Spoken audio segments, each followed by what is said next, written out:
So I'm doing a live earlier today for the market open, and we noticed that Palantir is going absolutely berserk. Currently, it's up 3% for today. Now, the NASDAQ is kind of barcoding. Right now, it's down like 0.4%. At one point, it was down like 0.8%, but it's right around neutral. But Palantir is doing pretty good. So the question is, what the heck is going on with Palantir? Well, there's three things that happened today or yesterday over the course of the week that is making Palantir go up. The first thing is, it says that there's a company that's tracking every move of Pelosi to make sure China's movements are not aggressive. So then the question is, what company is tracking the moves of China? Well, nobody's mentioning Palantir, but I'm assuming that some people from the market or maybe some insiders are like, hey, Palantir is the company that's tracking the movements of China to make sure that they're not being aggressive, because Palantir has the technology to do this. This is one of the technologies that's helping Ukraine out against the war with Russia right now. So that's the first thing. The second thing, there's a rumor that's never been confirmed that Palantir is the reason why we found bin Laden in a cave in Afghanistan. Well, news came out yesterday that we killed an Afghan terrorist leader in Afghanistan as well. So the question is, well, how did we find him? And did we find them using the technology of Palantir? Again, this is not confirmed. This is pure speculation, and the same thing is pure speculation with what's happening with Pelosi. We're only going to find out about this maybe in a lagging indicator in a year from now or 2 years from now. But I'll tell you one thing. If Pelosi's husband buys shares of Palantir, you know for a fact that it was Palantir that was tracking China right now to help support and protect Pelosi. Now, on a side note, and this is a side note, I don't think that this geopolitical tension right now between China and Taiwan is anything to be concerned about. I think this is blown up out of proportion.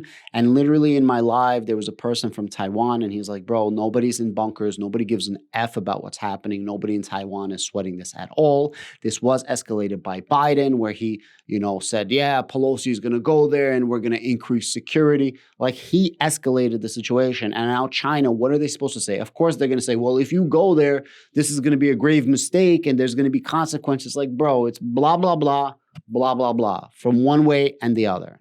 And then a final piece of news, and this is a really, really cool one. Palantir came out with a new video for Apollo. I'm going to show it to you in just a moment. It's a quick 2-minute video. And they go over a term called linear CICD. And linear just means in one straight point. And CICD stands for continuous integration and continuous delivery or continuous deployment. And all it is a loop, a complete loop. And you can see the picture right here. This is what it looks like. It starts with code. After code, you got the build. After that, you have the continuous testing. You have the release. You have the deploy. You have the operate. You have the monitor. And then you have the plan, rinse and repeat, so on and so forth. Now, my experience in code is extremely limited, but I do know something about pipelining and I do know something about cryptocurrency. And essentially, the pipelining is allowing you to do different transactions before the entire transaction is complete, which then increases your ability and productivity to put out more products or to put out more inertia, to put out more effort, to put out more completion than you could if you're just following one straight suit. Think about it as an assembly line. Instead of having just one assembly line where you're building one piece on that assembly line and then you have to go to another piece for an assembly line, you have multiple assembly lines that are working at the same exact time to complete more products, preemptively thinking what's going to happen.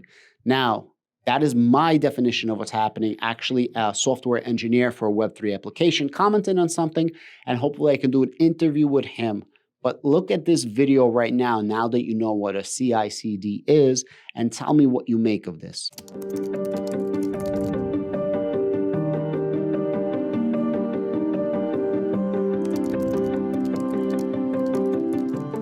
Dated software deployment tooling is holding businesses back from growing and engineering teams from innovating at their fullest potential.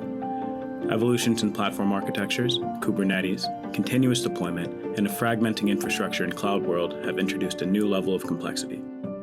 The linear nature of traditional CI/CD has left engineers in an inefficient nightmare of manually tacking on new deployment environments and policies to every pipeline, navigating complex inter-service dependencies and platform configurations, and weathering the crippling effects of pipeline skew. Apollo solves this by eliminating linear pipelines and defining everything once at the service, environment, and platform level. Developers can declare services API dependencies, the rollout strategy to use during upgrades, and SLOs for release promotion evaluation next to the code itself. Environments can be configured with maintenance windows and compliance requirements.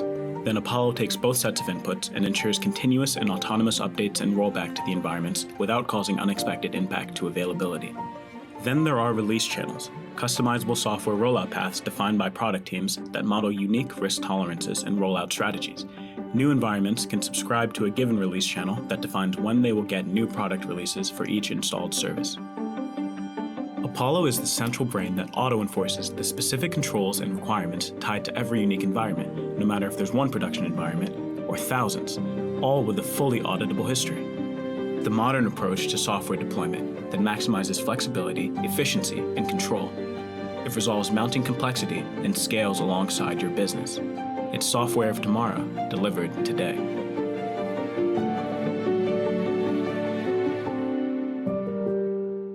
I'm going to have to do a completely different video breaking all of this down in more detail, but there's a couple of very interesting things that was said in that video. The first thing is pipeline skew, and manually entering things is an absolute nightmare. Again, Palantir is automating the situation where you can add code and automate the entire procedure. Pipelining skew means that there's a backlog, so they can reduce your backlog of your pipelining. Now, I gave you a basic understanding of what pipelining is and gave you an example of this. This is my personal understanding of what it is based on my knowledge of cryptocurrency. If any of you guys are engineers and can actually shed some light on this, I would be happy to have a conversation with you on this channel. Guys, Palantir is an absolute monster. Earnings are right around the corner this coming Monday.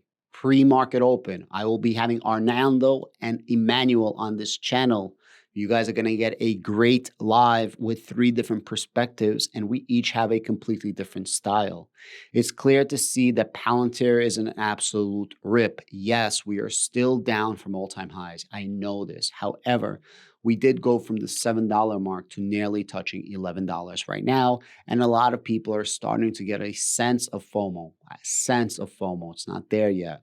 Where they invested at $8 and all of a sudden, hey, we're up to $10 or we're up to $11. And all of a sudden people are really, really happy and want to invest more money. I literally wanted to do it yesterday and I kind of pumped the brakes and said, hey, let me DCA dollar cost average as opposed to just blowing my entire nut. Guys, definitely 100% stick with Palantir is my personal opinion, my personal strategy. I'm not telling you to do this. I'm not telling you to buy, sell. I'm not a financial advisor. It's purely entertainment and education.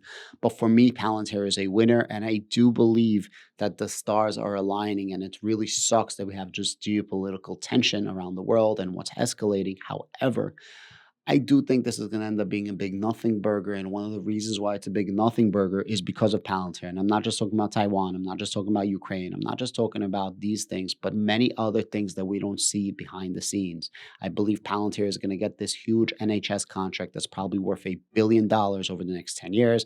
And I believe that they're going to get this Titan contract, which I believe is going to be awarded next year. And that Titan contract is going to be worth multiple of billions of dollars. The earnings is going to come out. And I think we are going to beat earnings this quarter. And I think next quarter, we are going to beat it by more than this quarter. That's my personal opinion. If Palantir can go up, man, I don't want to do any hopium, but I would love Palantir to hit that $20, $25 mark. I would love it. I would be so happy. But I am dollar cost averaging. I went from like $22 average, $23 average to around that $19 range, 18, I don't know, something like this. Guys, thank you so much. Please don't forget to like, share, and subscribe to the channel. I do have 3 different channels, and I am going to probably see you tonight at around 4 o'clock. I'm going to do another live stream. AMD is coming out with earnings. AMD is a new position that I just opened for the public portfolio for my Patreon group. If you guys want to join Patreon, I have a link down below. and I want to hear the earnings. Thank you. Have a great day.